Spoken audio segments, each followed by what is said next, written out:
5장. 그런데 아나니아라고 하는 사람이 있었다. 그는 그의 아내 삽비라와 함께 일부 소유지를 팔았다. 그리고 그는 아내가 아는 가운데 수익금의 일부를 자신을 위해 따로 떼어두고 나머지 수익금은 사도들의 발 앞에 갖다 놓았다. 그러나 베드로가 말했다. 아나니아여, 어떻게 사탄이 당신의 마음을 사로잡았기에 당신이 성령에게 거짓말을 하고 땅을 팔고 받은 대금의 일부를 떼어 놓았소? 땅이 팔리기 전에 그 땅이 당신의 소유가 아니었소? 땅이 팔린 후에도 판 돈은 당신이 쓸 수 있는 돈이 아니었소.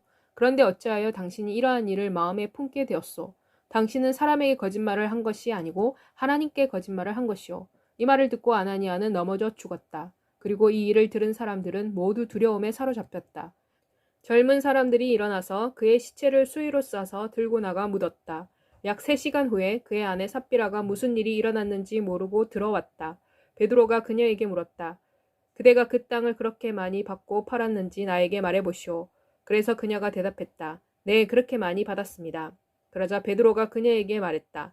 그런데 어찌하여 그대들이 함께 주의 영을 시험하려고 꾀를 내었소. 보시오, 당신 남편을 묶고 온 사람들의 발이 문 앞에 서 있소. 그들이 당신도 메고 나갈 것이오.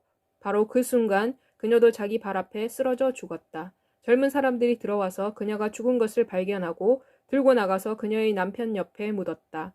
이 일로 온 교회와 이 일을 들은 모든 사람들이 큰 두려움에 사로잡혔다. 한편 사도들의 손을 통해 많은 기적들과 표적들이 사람들 가운데서 행하여졌다. 믿는 사람들은 한 마음으로 솔로몬 주랑에서 만났다. 그러나 다른 사람들은 감히 그들과 합류할 생각을 하지 못했다. 그러나 사람들은 그들을 높이 평가했다. 그리고 남녀할 것 없이 더 많은 사람들이 주를 믿게 되었고 그 수가 증가되었다. 심지어 사람들은 병든 사람을 거리로 데리고 와서 침상이나 들것에 뉘어놓고 베드로가 지나갈 때 최소한 그의 그림자라도 환자 위를 지나가게 했다. 또한 예루살렘 주위의 마을에서도 많은 사람들이 환자와 더러운 귀신에 시달리는 사람들을 데리고 모여들었는데 그들도 모두 고침을 받았다. 그러자 대제사장과 그의 동조자인 사두개파의 회원들은 시기심으로 가득 차 있었다. 그들은 사도들을 체포해 감옥에 가두었다. 그러나 밤에 하나님의 한 천사가 감옥 문을 열고 그들을 밖으로 데리고 나와서 말했다. 가서 성전 뜰에 서서 이 생명의 말씀을 전하여라. 이 말을 듣고 그들은 날이 셀 무렵에 성전으로 들어가서 사람들을 가르치기 시작했다. 그때 대제사장과 그의 동조자들이 도착하여 이스라엘 자손의 장로들과 함께 공회를 소집하고 사람들을 감옥에 보내어 사도들을 데리고 오도록 했다. 그러나 경비병들은 감옥에서 그들을 발견하지 못했다. 그래서 그들은 돌아와서 이렇게 보고했다. 우리가 보니 감옥은 안전하게 잠겨 있었고 파수꾼들은 문 앞 밖에 서 있었습니다. 그런데 우리가 문을 열어보니 안에 아무도 없었습니다. 성전 경비대장과 대제사장들은 이 일을 듣고 결과가 어떻게 될지를 궁금해했다. 그때 어떤 사람이 들어와서 말했다. 보십시오. 당신들이 감옥에 가둔 그자들이 성전 뜰에 서서 사람들에게 가르치고 있습니다. 그러자 경비대장은 부하들과 함께 가서 폭력을 쓰지 않고 사도들을 데리고 왔다. 이는 그들이 사람들로부터 돌을 맞지 않을까 두려워했기 때문이었다. 그들은 데리고 온 사도들을 공회 앞에 세웠다. 대제사장이 그들에게 물었다. 우리가 당신들에게 그 이름으로 가르치지 말라고 엄하게 명령하지 아니했소.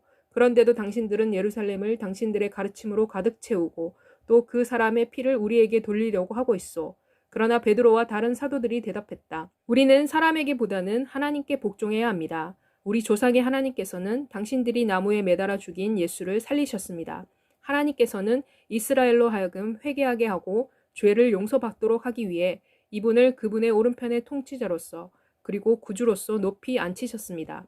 우리는 이 모든 일에 대한 그분의 증인이며 하나님께서 그분에게 순종하는 사람들에게 주신 성령도 그 증인입니다. 이 말을 들은 공회 의원들은 격분하여 사도들을 사형에 처하려고 했다.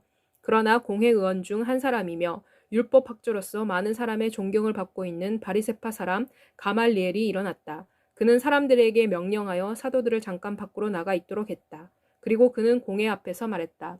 이스라엘 사람들이여, 여러분이 이 사람들에게 하려고 하는 일을 조심해야 합니다. 이는 얼마 전 드다가 자신이 특별한 사람이라고 주장하면서 일어났기 때문입니다. 약 400명의 사람들이 그를 따랐습니다. 그러나 그는 살해되었으며 추종자들도 모두 흩어져 그 일은 아무것도 아닌 것으로 끝났습니다. 그 후에 인구조사를 할 때 갈릴리 사람 유다가 일단의 사람을 이끌고 반란을 꾀했습니다. 그도 또한 죽임을 당하고 그의 추종자들도 흩어졌습니다.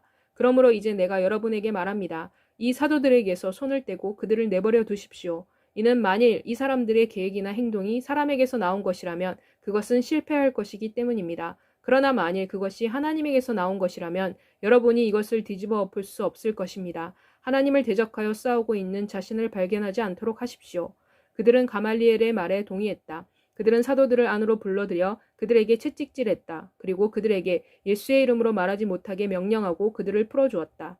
사도들은 그들이 예수의 이름을 위해 수치를 당하는 것을 가치 있는 일로 여겨 기뻐하며 공회를 떠났다. 그들은 매일 성전뜰이나 또는 집에서 집으로 다니면서 예수께서 그리스도이시라는 것을 가르치며 선포하는 일을 중단하지 아니했다.